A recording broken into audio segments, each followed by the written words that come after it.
Welcome to Let's Talk Franchising, the podcast where we break down everything you need to know to turn your business into a thriving franchise, sell more franchise units, or just become a true franchise expert. I'm Susana Hands, your guide on this journey where we cut through the jargon, share real stories, expert tips, and inside strategies that actually works. Whether you're dreaming about franchising your business, stuck struggling to sell franchises, or simply hungry to learn the secrets of franchise success, you're in the right place. So grab your coffee, get comfortable, and let's dive into today's episode. Let's talk franchising. What franchise buyers are really looking for before they commit. Franchise buyers don't buy because your brand is exciting. They buy because they believe in three things. This can make money, I can run it, and these people won't disappear once I've paid. If your franchise sales are stalling, it's usually because one of these three things, these beliefs, are missing. Today, you're getting the real checklist running in a buyer's head before they commit. Trust, proof, support, systems, brand credibility, and commercial viability. Welcome to Let's Talk Franchising. This episode is for business owners converting into a franchise, existing franchisors who are getting inquiries, not commitment. Anyone who's sick of great calls that end with, let me think about it. This is not theory. This is what buyers are actually going behind the scenes and checking in for. What they're Googling, what they're asking their partners for, and what they're scared to say to you on a call. What makes them trust one brand and walk away from another? Let's get into it. The buyer has two conversations you've never heard. Every franchise buyer has the conversation with you, polite, courteous, sounds good. The other conversation they have at home is brutal, emotional. Are we crazy doing this? At home, it sounds like this. What if this doesn't work? What if we can't sell this later? Are we buying ourselves a job? Will they support us or blame us? And how do we know the numbers are real? If your sales process doesn't address the home conversations, the deal slows or dies. So what to do today? Build your content and sales assets to answer those fears before they ask. What they're really buying, the risk reduces. A franchise is a risk transaction. Buyers are not paying for your logo. They're paying you to reduce the uncertainty, increase the speed to competency, and increase the probability of commercial success. The moments they feel like they are still gambling, they hesitate. So the 5 risk buckets that they're evaluating is the commercial risk.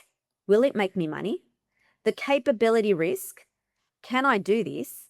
The support risk. Will I be abandoned once I start? The brand risk. Will this brand hold up? And the resale risk. Can I exit later if I need to? Your job is to reduce each bucket in a structured manner. So here's how you build the trust. They're buying you before the brand. Trust is built in moments, not brochures. So buyers look for consistency. Do you say the same thing everywhere? Transparency. Do you avoid numbers and hard questions? Control. Do you have a process or are you winging it? And the tone. Do you pressure or do you lead? Trust kills. This is what franchisors underestimate. Dodgy questions about franchisee performance. Talking in absolutes. Everyone does amazing. No, there's always someone in there that's struggling in every single franchise network. And it's okay to talk about that. Overselling lifestyle. Be your own boss with no operational truth. Not having a clear selection process for franchisees and being vague about support. We're here when you need us. That means nothing. Trust builders that convert. Here's what typically happens with new franchisees in the first 90 days. Here's what makes some franchisees struggle and how to prevent it. Here's what we expect from you as an operator, and here's the exact canvas of support. So the proof in it, the buyers want evidence, not inspiration. So the proof is not just testimonials that say great support.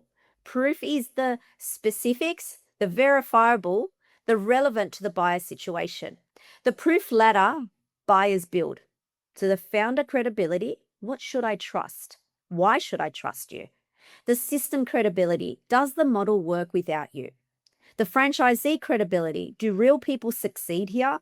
The market credibility, this category have demand and the process credibility. Do you have a repeatable way to win each time? So, what buyers want to see and what most franchisors often don't show: a simple breakdown of unit economics, what drives revenue and what drives the margins, the ramp timeline. What does normal look like over 3, 6, and 12 months? Clear examples of local area marketing that works. Real support artifacts, training schedules, onboarding plans, launch checklist. A validated ideal franchisee profile with examples. Show the actionable upgrades, so your proof pack. Create a one-pager or a short PDF that includes the typical ramp expectations, the ranges, not hype. What top performers do differently. Launch plan snapshot. The support catus. Who is this for and who is this not for? Buyers share with their partners, and this is what converts. Here's more about supporting. They're testing if you disappear. So buyers have a specific fear. They'll pay the fee, sign the agreement, and then they'll blame me when it's hard. So when you say full training and support, buyers hear marketing words.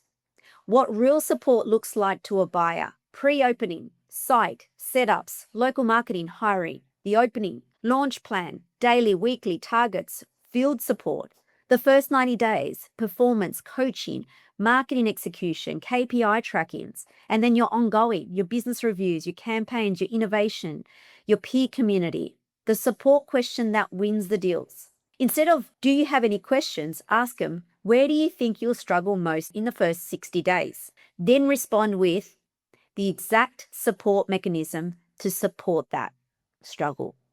The frequency, the person responsible, the resources they'll receive. Support becomes believable when it's operational and not emotional. The next one is your systems. Buyers want a business, not a binder. So many franchisors think that systems mean operational manuals, training portals, procedures, but buyers define systems as: how do I get customers? How do I deliver consistency? How do I track performance? How do I hire and retain staff? And how do I solve problems fast?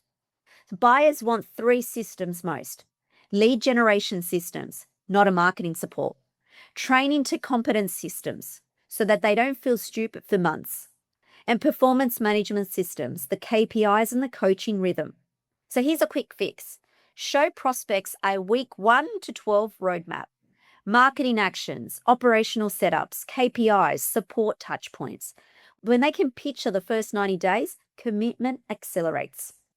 Another one is brand credibility. They're Googling you. So buyers do their due diligence with their thumbs, believe it or not. They check the reviews, social media, founder credibilities, consistency of messaging, and whether the brand looks real or hollow. So brand credibility signs that matter: professional brand presence, the website, messaging clarity, consistency values, and visuals. Public proof, podcast, articles, awards, partnerships. Clear franchise education content shows you're serious. An active franchisee community, events, training, recognitions. Here's the silent killers: an outdated website, no clear franchise page, broken links, generic copy, stock photos everywhere, and social media that looks dead, but sales materials that feels like they're templates. Buyers interpret this as: if they can't run their own brand properly, how will they support mine? The next one is the commercial viability. The deal is won or lost here. Commercial viability is the moment buyers decide, is this an investment or is this a gamble?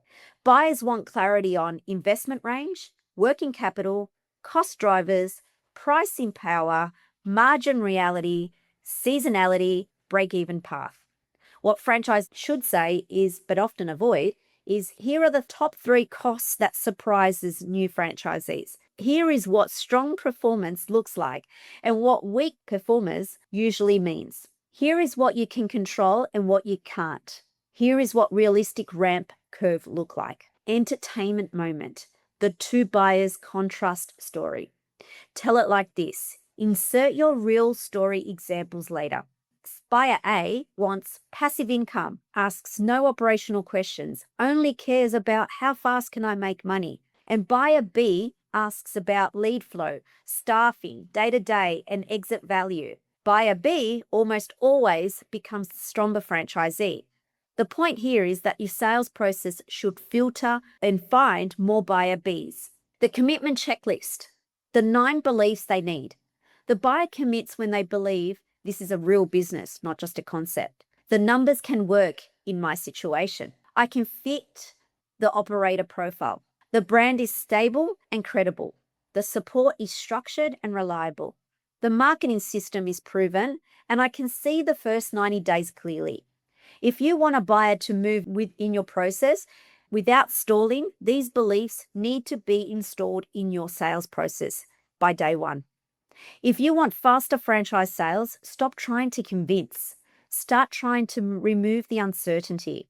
And here's your action for this week. Audit your current franchise sales process, your franchise page, your sales deck, and all your sales marketing collateral. Circle every line that sounds generic and replace it with proof, process, and clarity. If you want help with this, send us your franchise landing page, your follow-up sequence, your top 5 questions your prospects ask, and I'll tell you exactly what's missing from your buyer's commitment checklist.